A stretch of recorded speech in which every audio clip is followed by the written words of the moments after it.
Hello friends, कैसे हैं आप लोग। कैसा चल रहा है। अभी तक हम लोग 4 चैप्टर्स देख चुके हैं। मैकेनिक्स का टेक्निकली जैसे हमने बताया, अभी हम लोगों ने एक चैप्टर देखा था जो इम्पोर्टेंट था, 1D मोशन। ठीक है। वहां से ही कोर मैकेनिक्स स्टार्ट होता है। आज हम लोग बहुत ब्रिलियंट चैप्टर है मैकेनिक्स का, बहुत इंपॉर्टेंट पार्ट भी है।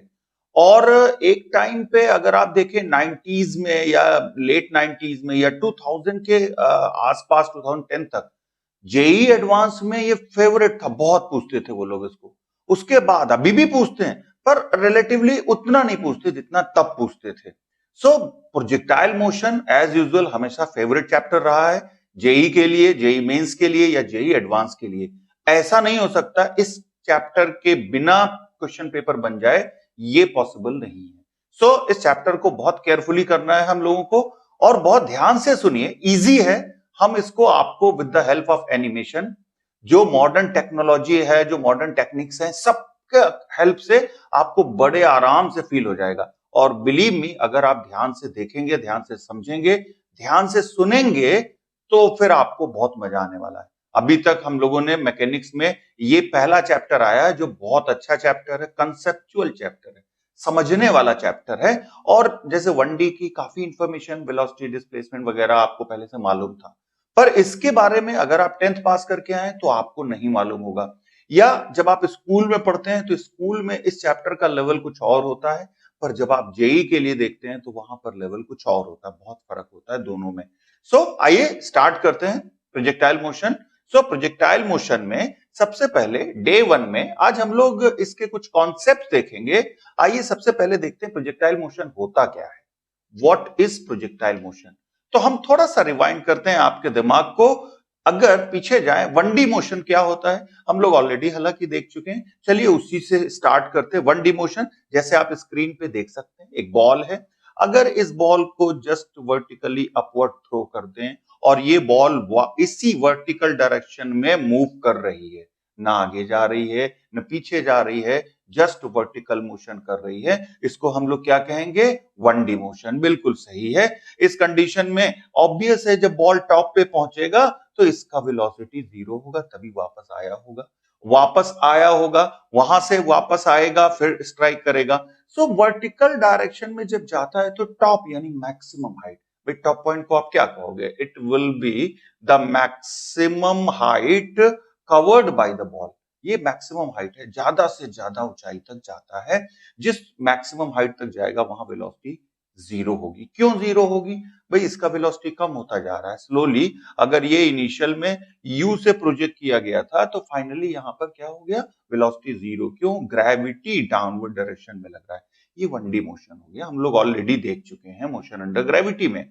इसके बाद एक और देखें, सपोज सेम बॉल है और एक स्मूथ सरफेस है। स्मूथ सरफेस से ध्यान रखिएगा, एयर रेजिस्टेंस नेग्लेक्ट कर रहे हैं। स्मूथ सरफेस में ये बॉल ट्रैवल कर रहा है, स्मूथ सरफेस में ट्रैवल कर रहा, और अगर हम एयर रेजिस्टेंस को नेग्लेक्ट करते हैं और कर रहे हैं तो इसका मतलब है इसका ये वेलोसिटी कांस्टेंट रहेगा, और अभी भी ये 1D मोशन ही है। पहले वाले केस में मोशन अलोंग वाई एक्सिस था, इस केस में मोशन अलोंग एक्स एक्सिस है। दोनों केसेस में है ये बिल्कुल 1D मोशन, इसमें कोई डाउट नहीं है। तो दो तरह से हमने देख लिया 1D मोशन, एक वर्टिकल डायरेक्शन में, एक हॉरिजॉन्टल डायरेक्शन में। चलिए अब कुछ चेंज किया जाए। अभी तक बॉल को हमने वर्टिकली फेंका या हॉरिजॉन्टली थ्रो किया, अब हम बॉल को ना तो वर्टिकल और ना ही हॉरिजॉन्टल बल्कि किसी एंगल पर थ्रो कर रहे हैं। अब आप देख सकते हो, अगर किसी एंगल पे थ्रो कर रहे हैं with some velocity you, of course कोई ना कोई वेलोसिटी दिया। अब यहां पर आप देख सकते हैं ये 1D मोशन नहीं, ये तो क्लियर है आपको। इट इज सिंपली, अभी जो हम देख सकते हैं ये 2 डायमेंशनल मोशन है। 2 डायमेंशनल मोशन है, बॉल को किसी पर्टिकुलर एंगल पर कुछ ना कुछ वेलोसिटी देके प्रोजेक्ट किया गया है। हाँ, ये जरूर कह सकते हैं, हम इसको ब्रेक कर सकते हैं। कैसे, अगर आप इस डायरेक्शन में देखें तो इस u का क्या कंपोनेंट होगा, u cos थीटा। और अगर आप वर्टिकल डायरेक्शन में देखेंगे, इस u का होगा component u sin theta. Gravity किसको इफेक्ट डालेगा, of course u sin theta को डालेगा। क्योंकि ग्रेविटी का डायरेक्शन तो वर्टिकली डाउनवर्ड होता है ना।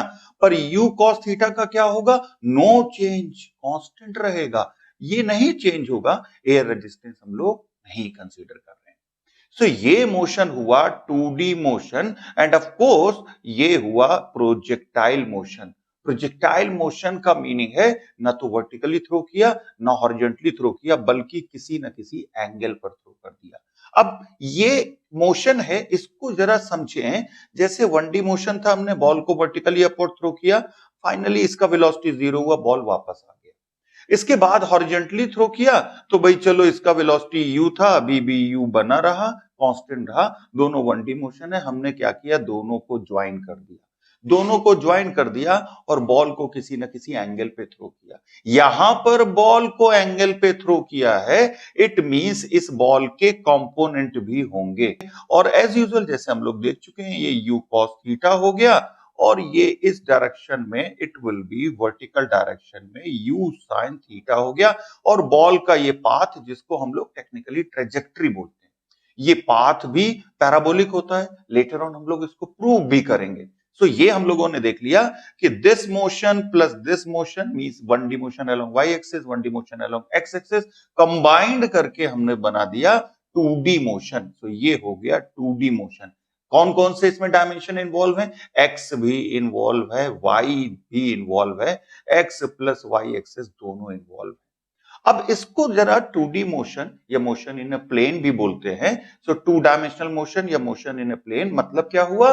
Motion of any object in any of 2 axis. ध्यान रखिएगा, 2 एक्सिस, 2 एक्सेस इन्वॉल्व। कौन सी? एक्स वाई हो सकती है भाई, कुल मिला के 3 ही एक्सेस होते हैं, 3 में कोई भी 2 हो सकते हैं, वाई जेड हो या जेड एक्स हो।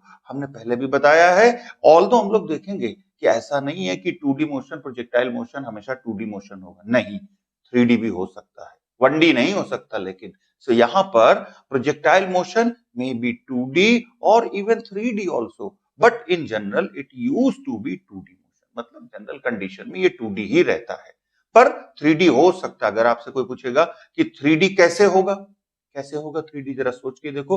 आप किसी रूम में बैठ के ही तो ये वीडियो देख रहे हैं। इमेजिन करें रूम के एक कॉर्नर से और जस्ट अपोजिट कॉर्नर पे कोई बॉल थ्रो करना हो, तो वहां पर तीनों एक्सेस इन्वॉल्व होती है कि नहीं होती है? जरा इमेजिन करके देखें, वीडियो पॉज करके और खुद से देखें कि इमेजिन करें एक कॉर्नर से दूसरे कॉर्नर पे बॉल फेंक रहे हैं, 3D मोशन हो जाएगा, प्रोजेक्टाइल मोशन हो जाएगा।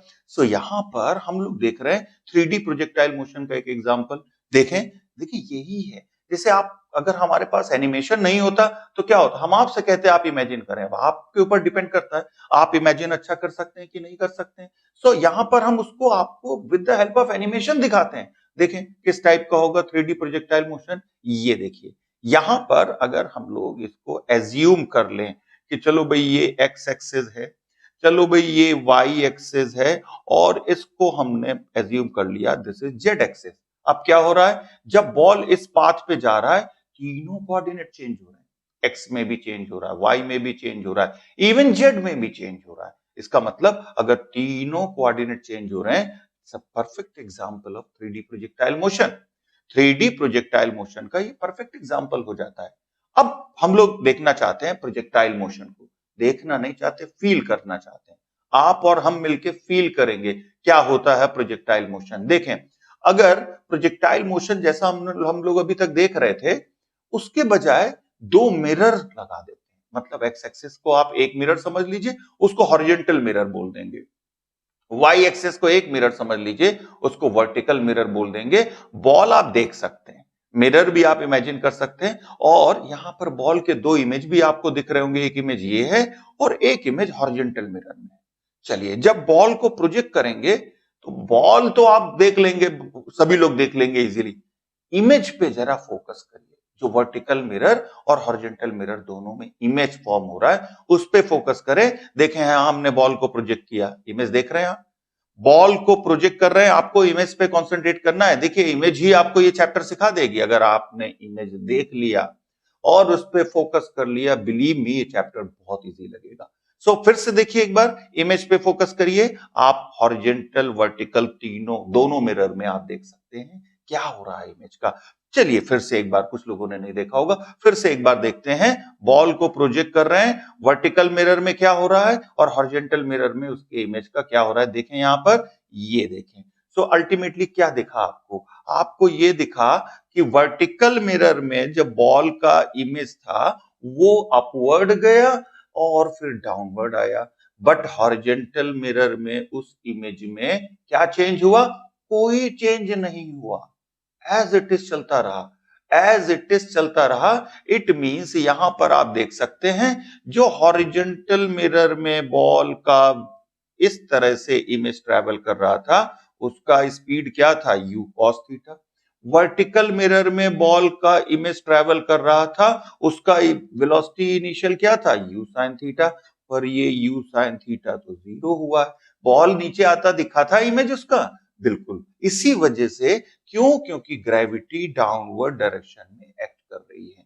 अब यहां पर टॉप पॉइंट पे मींस मैक्सिमम हाइट, जिसको आप h से डिनोट कर रहे हैं, जिसको हम बोलते हैं maximum height, range capital R, मतलब हॉरिजॉन्टली कितना ट्रेवल किया। अच्छा, हॉरिजॉन्टल के लिए कौन रिस्पॉन्सिबल है? u cos थीटा या u sin थीटा? बिल्कुल सही सोचा आपने, u cos थीटा रिस्पॉन्सिबल है इस हॉरिजॉन्टल रेंज के लिए। और वर्टिकल हाइट के लिए कौन रिस्पॉन्सिबल है? Of course u sin theta. u sin theta responsible है इस कैपिटल H के लिए। इसका मतलब जो दो इमेज हैं वो हमको ये चैप्टर पूरे तरह से समझा देंगे।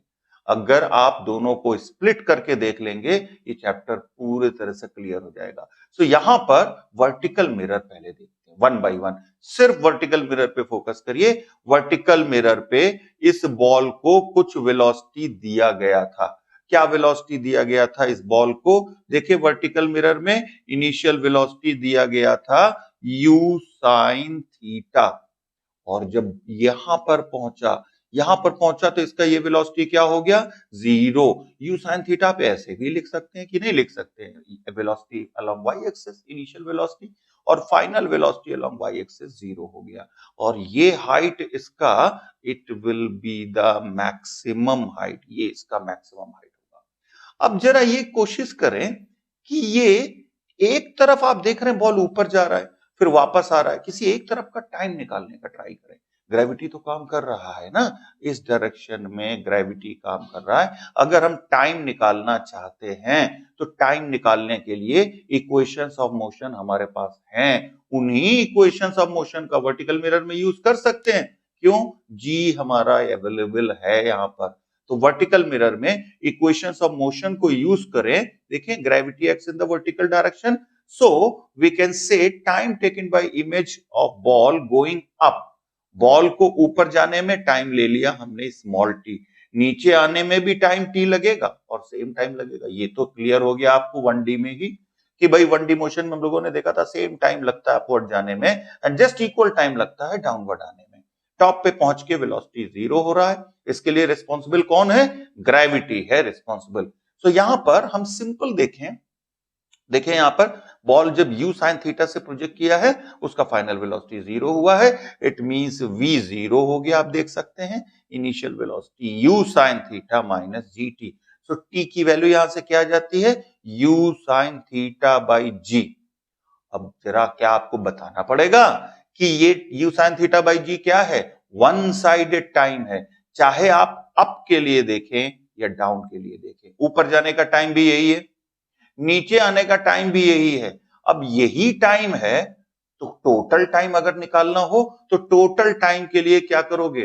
टोटल टाइम के लिए दोनों ऐड कर देंगे, सिंपल सी बात है। दोनों 2t ऐड कर दिए और ये आ गया 2u sin थीटा बाई जी। इसको हम क्या कहते हैं? टाइम ऑफ फ्लाइट, या हिंदी में बोलते हैं उड्डयन काल, या सिंपल भाषा में हमारी आपकी भाषा में बोलते हैं जितनी देर तक हवा में रहा उसको हम कहते हैं टाइम ऑफ फ्लाइट। ध्यान रखिएगा इसको, जितनी देर तक बॉल हवा में रहा, ये याद रखिएगा, जितने टाइम तक बॉल हवा में रहा, मतलब इसका मतलब वो कितनी देर तक फ्लाई करता रहा, वो है टाइम ऑफ फ्लाइट। इसके बाद अगर हम मैक्सिमम हाइट, याद है ना मैक्सिमम हाइट, जहां वेलोसिटी जीरो हुआ था फाइनल, मैक्सिमम हाइट देखना है, v square equals to u square minus twice gh। v तो जीरो हो जाएगा यहाँ पर, initial velocity u sin theta का स्क्वायर माइनस 2g और कैपिटल H हो गया मैक्सिमम हाइट। चलिए मैक्सिमम हाइट यहां से मिल गया हमको। चलो भाई मैक्सिमम हाइट मिल गया, u square sine square theta by 2g। Result नहीं याद करने हैं, फिजिक्स में याद करने जैसा कुछ नहीं होता है, आपको ये रिजल्ट याद नहीं करने हैं, इस बात को ध्यान रखिएगा। सो मैक्सिमम हाइट मिला u square sine square theta. इनको अगर हम सिंपल फॉर्म में भी लिख सकते हैं, कैसे सिंपल फॉर्म में? देखिए ये वो है जितनी हाइट तक बॉल गया है, इससे ऊपर तो नहीं गया है ना, तभी कह रहे हैं मैक्सिमम हाइट। सो ये वो है जितनी हाइट तक बॉल गया है, इसीलिए इसको कह रहे हैं मैक्सिमम हाइट। इसका मतलब इससे ऊंचाई तक बॉल नहीं जा सकता। सो यहां पर इसको आप ऐसे भी कह सकते हैं, टाइम ऑफ फ्लाइट की बात करें 2u, u sin थीटा किसके अलोंग था? y एक्सिस के अलोंग था, बाई g हो गया। इसको आप क्या कह सकते हैं? u y square, e sin theta का स्क्वायर है, डिवाइडेड बाई 2g हो गया। याद नहीं करने हैं रिजल्ट, याद रखिएगा इस बात को कि ये रिजल्ट याद नहीं करने, रटने नहीं है। सो मैक्सिमम हाइट के बाद में अब हम फोकस करते हैं हॉरिजॉन्टल मिरर पे। सिर्फ हॉरिजॉन्टल मिरर पे फोकस करिए, no need of vertical mirror. देखें यहां पर बॉल हॉरिजॉन्टल मिरर में कैसे मूव कर रहा है, कैसे मूव कर रहा है, क्या वेलोसिटी लेके जा रहा था बॉल हॉरिजॉन्टल मिरर में? u cos theta, u cos theta ये वेलोसिटी रही है, यहां भी, यहां भी, यहां भी, यहां भी, सब जगह पर क्या वेलोसिटी रहा है? u cos थीटा कांस्टेंट रहा है। अच्छा बताओ कौन चेंज करेगा u cos थीटा को? ग्रेविटी तो कर नहीं सकता, ग्रेविटी तो यहां पर काम कर रहा है। हॉरिजॉन्टल में ग्रेविटी का कोई मतलब नहीं है, स्मूथ सरफेस है, तो इसका मतलब है इस इमेज का u cos theta that remains constant. और अगर u cos थीटा कांस्टेंट रहता है, इट मींस ये u cos थीटा कांस्टेंट रहेगा। इससे तो यही जाहिर हो रहा है ना, इसका मतलब है कि यहां पर हम लोग कह सकते हैं इस रेंज के लिए रिस्पॉन्सिबल, जिम्मेदार कौन है? u cos theta. अच्छा क्या आप सोच सकते हो यहां से बॉल को यहां तक आने में कितना टाइम लगेगा? कौन बताएगा आप में से? बताओ भाई कौन बताएगा कितना टाइम लग रहा होगा?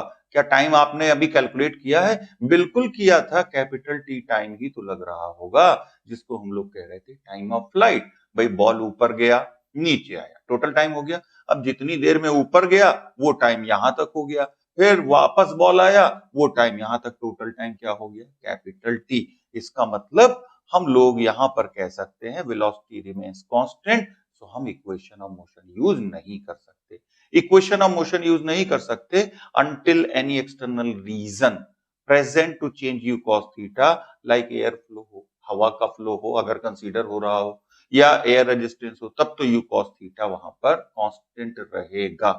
सो ये हमें समझ में आ गया कि जब तक यहां पर एयर फ्लो जैसा रीजन नहीं प्रोड्यूस होता, तब तक u cos थीटा कांस्टेंट रहेगा। तो क्या करेंगे हम लोग? यहां पर हम लोग करेंगे velocity equals to displacement upon time.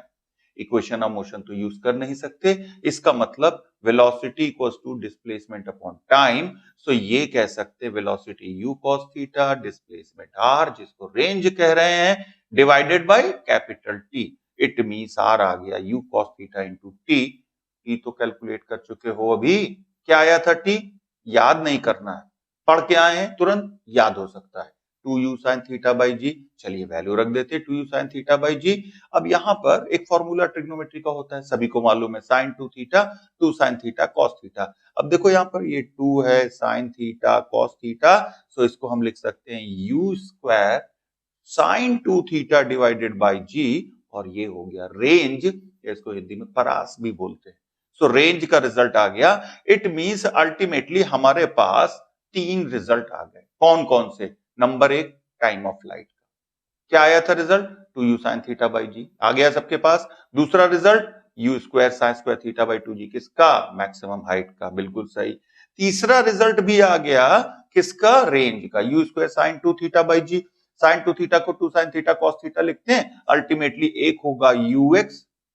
अरे यार भाई ये तो क्लियर है ना, ux क्या था? u cos थीटा, और uy क्या था? u sin theta. क्लियर है? इट मींस ये 3 रिजल्ट आ गए। अब ये 3 रिजल्ट रटने में टाइम किल मत करो, बिल्कुल एनर्जी अपनी वेस्ट मत करो, ठीक है? ये 3 रिजल्ट आ गए, ठीक है। अब इसके बाद ये 3 रिजल्ट क्यों हम कह रहे हैं कि इतना ज्यादा यूजफुल नहीं है? यूजफुल हैं, पर ऐसा मत सोचो कि जेई में आपको इस पे ही क्वेश्चन मिलेगा। अब देखें 11th में जब आप पढ़ते हैं, स्कूल में जब आपको पढ़ाया जाता है तो 3 रिजल्ट, ये एक रिजल्ट और बता दिया जाता है पैराबोलिक पाथ प्रूव करने के लिए। इससे ज्यादा तो किसी स्कूल में नहीं पढ़ाया जाता ना, आप में से कोई इससे ज्यादा तो नहीं पढ़ाया गया होगा अगर आप 11th में पढ़ चुके हैं। तो इसका मतलब ये है कि आपको क्या लगता है, and this is the difference, कि हाँ जो 11th में पढ़ाया जाता है वो तो हम कवर कर रहे हैं, वहां तक हम पहुंच चुके हैं। अगर आप 11th स्टैंडर्ड के हिसाब से देखें तो बस एक रिजल्ट और रह जाता है, बस हमारा सिलेबस खत्म, प्रोजेक्टाइल खत्म। जबकि हम लोग प्रोजेक्टाइल में अभी बहुत बात करेंगे, अभी बहुत बात डिटेल में करेंगे। सो 11th का syllabus which is not sufficient, जो आपको स्कूल में पढ़ाया जाता है, डेफिनेटली वो बिल्कुल सफिशिएंट नहीं, इवन जेई मेंस के लिए भी सफिशिएंट नहीं है। ये आपको खुद क्लियर होता जाएगा। सो यहां पर रेंज और ये 3 रिजल्ट आ गए। इन रिजल्ट की खास बात क्या है, कंडीशन। देखें बिना कंडीशन के कोई फॉर्मूला होता नहीं है, कोई भी फॉर्मूला नहीं है। इसलिए कोई भी फॉर्मूला देखो तो कंडीशन पे फोकस रखना, ध्यान रखना, कंडीशन जरूर। इवन हम लोगों ने velocity equals to displacement upon time की भी कंडीशन देखी, याद है ना? क्या थी condition? Direction of displacement, direction of velocity same होना चाहिए। इवन हम लोगों ने इक्वेशन ऑफ मोशन की कंडीशन देखी थी, क्या थी? Acceleration should be constant. यहां पर ये था इनिशियल पॉइंट, इसकी कंडीशन देखना चाहते हैं, ये है फाइनल पॉइंट। क्या दोनों आप में, आपको दोनों में कुछ दिख रहा है? क्या दिख रहा है? दोनों एक ही लेवल पर हैं, दोनों एक ही लेवल पर हैं भैया, एक ही लेवल पर हैं। जहां से बॉल को प्रोजेक्ट किया, ठीक बॉल वहीं पर आके लैंड किया, मतलब उसी लेवल पे, उसी सरफेस पे। अब ये time of flight, maximum height, range जिंदाबाद है, कोई दिक्कत, लगा सकते हैं। तो तीनों result, time of flight, maximum height, range, तीनों रिजल्ट एप्लीकेबल होंगे यहां पर। इसका मतलब है कि ये तभी एप्लीकेबल होंगे जब इनिशियल और फाइनल पॉइंट सेम लेवल पर हो। सेम लेवल पे होने का मतलब है कि दोनों सेम प्लेन में हो, ऐसा भी कह सकते हैं। अगर यहां पर ये सेम लेवल पर ना हो तब क्या करोगे? ये रिजल्ट काम नहीं आने हैं तब। जैसे एक बॉल को प्रोजेक्ट कर दिया समवेयर हियर, ये इनिशियल पॉइंट हो गया, किसी हाइट से प्रोजेक्ट कर रहे हैं सपोज, और ये हो गया फाइनल पॉइंट। अब क्या करोगे? अब ना तो टी काम आना है, ना एच काम आना है, ना आर काम आना है। मतलब अब टाइम ऑफ फ्लाइट का रिजल्ट नहीं लगा सकते, मैक्सिमम हाइट का रिजल्ट नहीं लगा सकते, रेंज का रिजल्ट नहीं लगा सकते। तो आपको समझ में आ गया कि इसका मतलब बड़े लिमिटेड जगह पर वो 3 रिजल्ट लग सकते हैं। तभी मैंने कहा था कि उनको याद करने में अपना एनर्जी वेस्ट मत करो, बहुत लिमिटेड प्लेस पे उसको लगा सकते हैं, यूज कर सकते हैं। फिर करेंगे क्या? अब आप ये सोच रहे हो कि बता तो रहे नहीं लगा सकते, तो करेंगे क्या? हम लोग देखेंगे आगे, तसल्ली रखो, हैव पेशेंस। हम लोग देखेंगे आगे फिर क्या करेंगे, और भी कॉम्प्लेक्स केसेस भी देखने हैं। सो ये तो समझ में आ गया कि ये 3 रिजल्ट कभी अप्लाई करने हैं। चलो एक एग्जाम्पल ले लिया जाए, एक अच्छा सा example.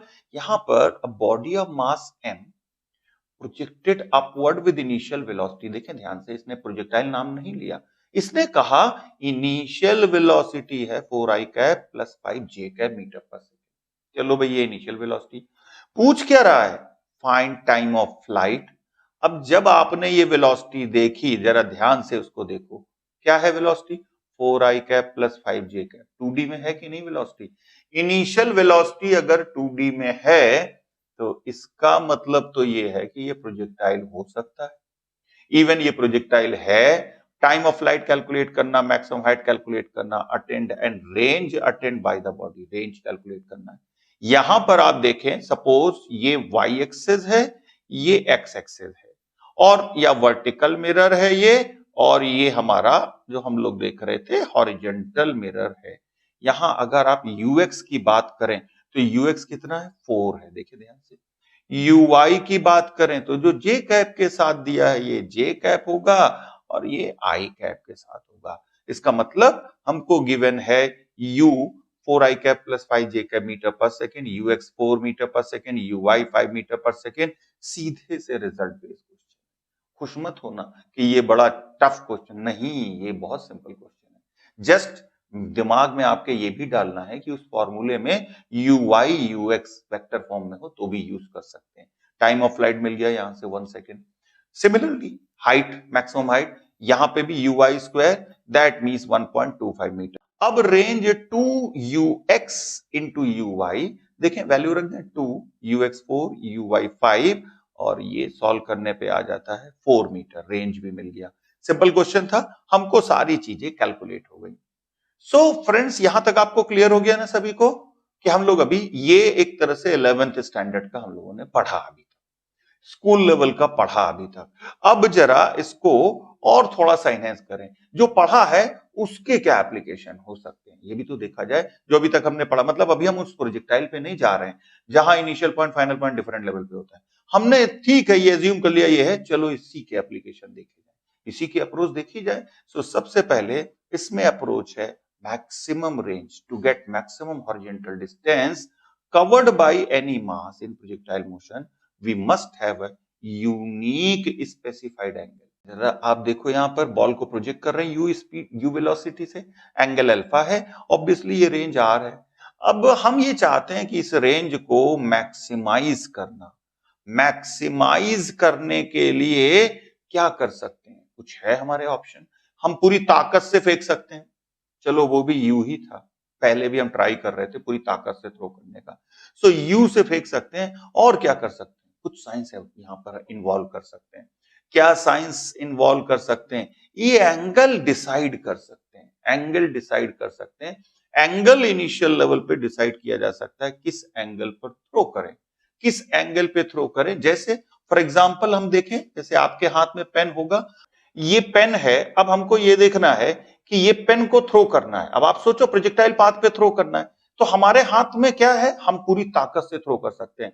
But what about this angle, ये जो एंगल हॉरिजॉन्टल से, ये डिसीजन ले सकते हैं हम ज्यादा एंगल पे फेंकें, कम एंगल पे फेंकें, या और कम एंगल पे फेंकें।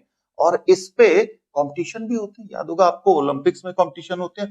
क्या कंपटीशन होते हैं, हैमर थ्रो बोलते हैं, हैमर थ्रो होता है। या आप टारगेट प्रैक्टिस भी करते हैं, तो जैसे कोई गन से, तो वहां पर थोड़ा ऊपर टारगेट करते हैं क्योंकि ग्रेविटी असर डालता है, ग्रेविटी की वजह से डिप करता है। तो यहां पर एंगल हमारे हाथ में है, एंगल क्या हो, तो फ्रेंड्स सबसे अच्छा एंगल है मैक्सिमम रेंज के लिए, वो है 45 डिग्री पर। यहां एक बात और कहेंगे, हम अभी एयर रेजिस्टेंस कंसीडर नहीं कर रहे हैं, नहीं कर रहे हैं, इसलिए एंगल 45 डिग्री है। पर आया कहां से, ये भी तो आपके अंदर डाउट होगा, ये कहां से आया, हम कैसे कहते हैं 45 डिग्री, किसने बता दिया हमको, ताकि हम मैक्सिमम रेंज हासिल कर लें। तो ये 45 डिग्री ही क्यों आया, सिंपल है, ऑल्दो आप लोग जानते होंगे, ये भी स्कूल में बताया गया होगा आई होप।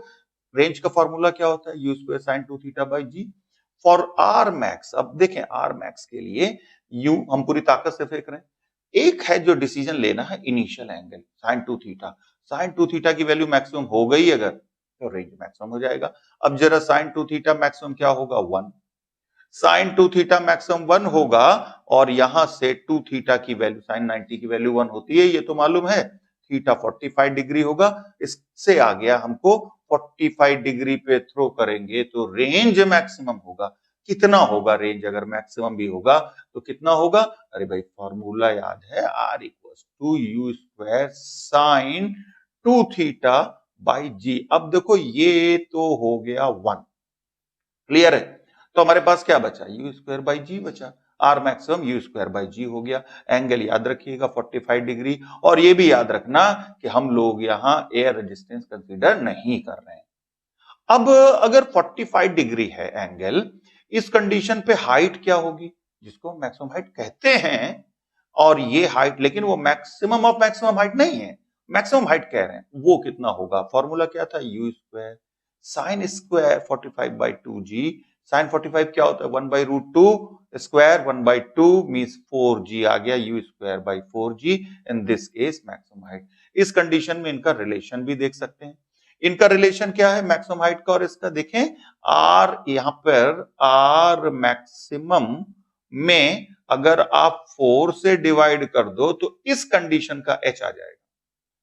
समझ में आ रही है बात, जब थीटा 45 डिग्री है तब का आपको एच मिल जाएगा, उस कंडीशन में एच मिल सकता है। इसका मतलब क्या हुआ, जरा देखो यहां पर, इसका मतलब ये हुआ कि अगर बॉल को हम थ्रो करते हैं एट द एंगल 45 डिग्री, देखें जरा, ये y है और ये x है, बॉल को हमने थ्रो किया यू से और हमने कहा भाई ये 45 डिग्री है, इसका मतलब जो ये वैल्यू होगी वो होगी रेंज। कितना होगा ये value? U square by G. Clear है? और जो मैक्सिमम हाइट होगा वो क्या होगा? ये मैक्सिमम हाइट होगा यू स्क्वायर बाई 4g। बात समझ में आ गई? ये वाई एक्सेस है, इसके कोऑर्डिनेट देखोगे तो क्या आएंगे? आप कहोगे यू स्क्वायर बाई ट्वाइस जी, भाई इसका हाफ हो जाएगा ना, comma you square by 4g top point के कोऑर्डिनेट। बात क्लियर हो गई? टॉप पॉइंट पे वाई एक्सेस वाला वेलोसिटी 0 होता है, टॉप पॉइंट पे जो पॉसिबल वेलोसिटी खाली यू कॉस थीटा होता है, राइट? सो यहां पर हम लोगों ने देख लिया मैक्सिमम रेंज का। अब अगर एयर रेजिस्टेंस तो कंसीडर नहीं किया हम लोगों ने, मान लो एयर रेजिस्टेंस कंसीडर करना हो तब क्या करेंगे? एयर रेजिस्टेंस कंसीडर करना है तब क्या करेंगे? देखें यहां पर, here we are neglecting effect of air resistance. If you consider air resistance then this angle theta should be little bit less then 45 degree. So इस कंडीशन में जब एयर रेजिस्टेंस कंसीडर किया जाएगा, देखें आप एयर रेजिस्टेंस नेग्लेक्ट किया, theta 45 degree है। अब जब एयर रेजिस्टेंस कंसीडर करेंगे तो थीटा 45 से थोड़ा कम होगा। अब जरा इस बात को समझ लिया जाए ध्यान से, सभी लोग ध्यान से सुनो। देखो अब आप कहोगे 45 डिग्री से कम होगा, बता क्यों नहीं रहे कितना होगा? एयर रेजिस्टेंस हर बॉडी के शेप और साइज पे डिपेंड करता है। कोई बॉल छोटा हो सकता है, कोई बॉल बड़ा हो सकता है, क्रिकेट का बॉल हो सकता है, फुटबॉल हो सकता है। कोई भी ऑब्जेक्ट के शेप पे डिपेंड करता है कौन? Air resistance. That depends on shape, मतलब किस शेप का है, एंड साइज ऑफ ऑब्जेक्ट। इसका मतलब है कि हम एंगल स्पेसिफाई नहीं कर सकते, पर इतना कह सकते हैं कि 45 से थोड़ा कम होगा, राइट? मतलब एक रफ आइडिया कि 44 डिग्री, 43.5 डिग्री, 43 डिग्री, मतलब इसी रेंज में होगा टू गेट मैक्सिमम रेंज। लेकिन एग्जैक्ट एंगल हर ऑब्जेक्ट के लिए अलग अलग होगा। तो ये तो क्लियर हो गया आपको। सो आइए हम लोग इसके बाद आते हैं एक और कॉन्सेप्ट जिसको कहते हैं सेम रेंज। सेम रेंज का कॉन्सेप्ट क्या है? ऐसा पॉसिबल है कि हम किसी ऑब्जेक्ट को थ्रो करें और उस ऑब्जेक्ट को दो डिफरेंट एंगल पे थ्रो करें, लेकिन रेंज सेम हो, मतलब वो स्ट्राइक एक ही जगह करे। क्या ऐसा पॉसिबल है? लग रहा है आपको? सोच के देखो भाई सभी लोग, 1 सेकंड का टाइम लो, सोचो। क्या आपको लग रहा है एक ऐसा पॉसिबल है कि दो डिफरेंट एंगल हों, दो डिफरेंट एंगल हों और उसके बाद वो ऑब्जेक्ट सेम जगह पर हिट करे? मतलब क्या हुआ? मतलब ये हुआ, फॉर एग्जाम्पल आप देखो यहां पर, एक को हम ऐसे फेंक रहे हैं, एक को ऐसे फेंक रहे हैं। क्या ये पॉसिबल है कि ये दोनों एक ही जगह पर, जो प्रोजेक्टाइल पाथ पे फेंकेंगे, एक ही पॉइंट पर लैंड करें? ऐसा पॉसिबल है पॉसिबल। चलो पहले एनिमेशन से देख लेते हैं हम लोग। यहां पर आप देखें, दो डिफरेंट एंगल पर दो बॉल्स प्रोजेक्ट की गई हैं और दोनों एक ही पॉइंट पे हिट कर रही हैं। और एक बात बता दूं, दोनों का वेलोसिटी भी सेम है, दोनों का इनिशियल वेलोसिटी u इसका भी है और इस बॉल का भी u ही है। एंगल दोनों का डिफरेंट है, एक का एंगल अल्फा ले लेते हैं, एक का एंगल कुछ हम लोग बीटा बोल देते हैं, पर रेंज आप देख सकते हैं दोनों के लिए सेम है। कैसे पॉसिबल है ऐसा? अभी आपको लग रहा होगा नहीं नहीं ऐसा कैसे हो सकता है? हो सकता है, मैथमेटिकल मैजिक है कि ऐसा पॉसिबल है, और रियलिस्टिक में भी ऐसा हो सकता है। चलिए देखते हैं सेम रेंज के लिए। सबसे पहले बॉल 1 के लिए देखें। बॉल 1 के हमने सपोज अल्फा पे प्रोजेक्ट किया, r1 u square sine 2 alpha by G. Ball 2 को हमने बीटा पे प्रोजेक्ट किया, सेम, बस अल्फा की जगह बीटा रख दीजिए, u square sine 2 beta by g. अब हम कंडीशन एक लेके आते हैं, अगर अल्फा प्लस बीटा 90 डिग्री है, then obviously beta will be equals to 90 minus alpha. It means यहां पर R2, देखें जरा, बीटा को रिप्लेस कर दिया 90 माइनस अल्फा से, u square sine 2 in bracket 90 minus alpha by g, और ये आ जाता है u square sine 180 minus twice alpha by g. It means u square sine 2 alpha by g, और ये क्या था? R1 की वैल्यू। रेंज सेम हो गई, पर कंडीशन क्या लगाई है? कंडीशन ये लगाई है sum of the angle of projections must be 90 degree. Initial speed भी सेम लेना है, दोनों बॉल्स का रेंज डेफिनेटली सेम होगा। मतलब कहने का सपोज किसी बॉल को u स्पीड से प्रोजेक्ट करना है और हमारे पास दो बॉल्स हैं, एक को हमने थ्रो कर दिया 60 डिग्री पर, एक को थ्रो कर दिया 30 डिग्री पर। दोनों को u स्पीड से थ्रो किया है, क्या दोनों का रेंज सेम होगा? अरे बिल्कुल होगा भाई, अभी हम लोगों ने देखा सम ऑफ प्रोजेक्शन एंगल 90 डिग्री होना चाहिए। 60-30 क्या होता है? 90 तो होता है। या एक बॉल को प्रोजेक्ट किया 75 डिग्री पे, एक बॉल को प्रोजेक्ट किया 15 डिग्री पर, क्या दोनों का रेंज सेम होगा? होगा, होगा, हर हाल में होगा, 100% होगा। चलिए एक और एग्जांपल ले लें। अगर एक को प्रोजेक्ट किया 45 डिग्री माइनस थीटा पे और एक को प्रोजेक्ट किया 45 डिग्री प्लस थीटा पे, क्या रेंज सेम होगा? थीटा कुछ भी हो, 2 degree, 3 degree, 5 degree, 6 degree, what ever, obviously 45 से कम हो, 10 डिग्री, 15 डिग्री, क्या दोनों का रेंज सेम होगा? ध्यान से देखना इसको। तो अभी भी दोनों का सम क्या है? देखो थीटा कैंसिल हो जाएगा, अभी भी दोनों का सम 90 डिग्री है। और ये जेई एडवांस में आ चुका है, जेई मेंस में भी एक बार आ चुका है। एक प्रोजेक्टाइल को प्रोजेक्ट कर दिया 40 माइनस थीटा पे, एक को 40 प्लस थीटा। कैलकुलेट करने की जरूरत नहीं है, यहीं पे इसको लॉक कर लेना। कैलकुलेशन में 2 मिनट खराब नहीं करने हैं, यही लॉक कर लो कि दोनों का सम ऑफ एंगल 90 डिग्री है। इसका मतलब है कि ये दोनों का रेंज एब्सोल्युटली सेम होगा। सो यहां से ये कह सकते हैं रेंज सेम होगा। बार बार हम कह रहे हैं रेंज सेम होगा, तो कुछ लोग, हिंदुस्तानी लोग हम लोग हैं, लिबरल होते हैं, सोचते हैं रेंज सेम, सभी को लग रहा सेम ही होगा। नहीं, आपने एनिमेशन में देखा था दोनों का रेंज तो सेम था। टाइम ऑफ फ्लाइट अलग हो सकता है, मैक्सिमम हाइट भी अलग हो सकता है, और हो नहीं सकता, होगा अलग। टाइम ऑफ फ्लाइट भी, मैक्सिमम हाइट भी डिफरेंट होगा, सिर्फ रेंज सेम होगा। ध्यान रखिएगा, time of flight different, maximum height वो भी डिफरेंस होगा। इसका मतलब चलो अब ये रिलेशन निकालने की कोशिश करें कि टाइम ऑफ फ्लाइट का रिलेशन क्या होगा। सिंपल सा है, जल्दी से, आप लोग मैथमेटिकल कैलकुलेशन में मास्टर है। चलिए देखते हैं बॉल 1 के लिए। पहला हमारा कंडीशन क्या है? अल्फा प्लस बीटा 90 डिग्री है। अल्फा प्लस बीटा 90 डिग्री है, पहले के लिए 2u sin alpha by G time of flight. Ball 2 के लिए 2u sin beta by g. अब बीटा 90 माइनस अल्फा सब्स्टिट्यूट करें तो ये क्या आ जाएगा? 2u cos अल्फा बाई जी। क्यों ना एक प्रोडक्ट करके देखें। किसका प्रोडक्ट? T1 और T2 का। ये T2 आ गया, T1 को भी मल्टीप्लाई करें तो T1 T2 का प्रोडक्ट किया 2u sin alpha by g into 2u cos alpha by g. क्या कुछ मिला काम का? चलो देखते हैं, कुछ मिल जाएगा। sin 2 अल्फा को 2 sin अल्फा cos अल्फा रख लिया।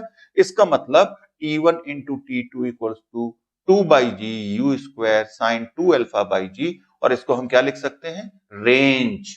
एक और रिजल्ट आ गया, T1 इंटू T2, और ये हो जाता है 2 बाई जी आर से।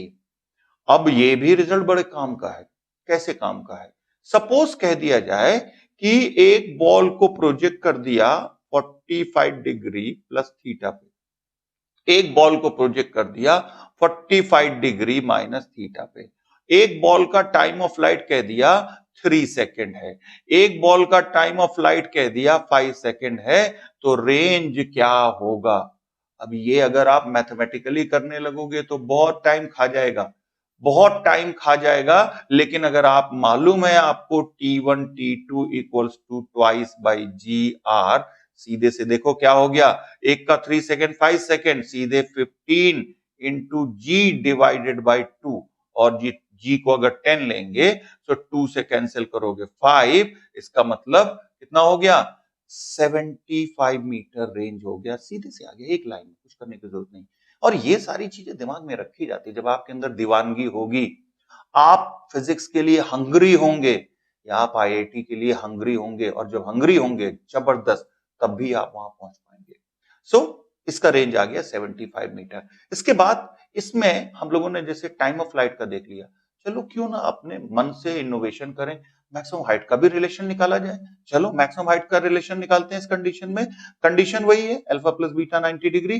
फर्स्ट केस में हमने देख लिया, फर्स्ट बॉल के लिए h1 u square sine 2 alpha by G. Second ball के लिए u square sine square beta, beta क्या है? 90 माइनस अल्फा बाई 2g। चलिए सब्स्टिट्यूट कर देते हैं, sine square 90 minus alpha by twice g, ये आ जाता है u square cos square alpha by 2g।